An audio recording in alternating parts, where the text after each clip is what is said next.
আসসালামু আলাইকুম রহমতুল্লাহি বারকাতু। আমি কয়েস আহমেদ। সবাই কেমন আছেন? আলহামদুলিল্লাহ, আমিও ভালো আছি। দুইটা কথা বলতে আসলাম। আমরা নামাজ পড়ি ঠিকই, কিন্তু এই যে রমজান মাস আসছে, কেউ কয় 20 রেখাত, কেউ কয় 8 রেখাত। ভাই, নামাজ তো নামাজ, 5 ওয়াক্ত নামাজ পড়তে হইব, একটা ফরজ।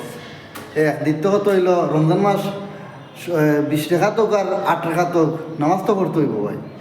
তো এ জায়গা যখন কাজ করি, ওভার টাইম বললে যে জায়গা বেশি মিলে, তদ্রুক আপনারা 20 রেখাত নামাজ পড়লে আমরা আল্লাহর কাছে বোনাস পাইতেছি। 8 রেখাত কেনে আর 20 রেখাত কেনে? 20 রেখাত নামাজ পড়বো, সবাই নামাজ যেরকম পড়ে আমরা ওরকম পড়বো নামাজ। ঠিক আছে? আলহামদুলিল্লাহ, আমরা সবাই 5 ওয়াক্ত নামাজ পড়তে চেষ্টা করবা। আর আল্লাহর রহমতে সবাই 20 রেখাত উপর আর তৌফিক দেন। আল্লাহর কাছে সবাই দোয়া করবেন যেন আল্লাহ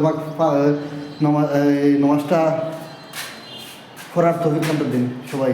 আমিন। আসসালামু আলাইকুম রহমতুল্লাহি ওয়া বারাকাতুহু।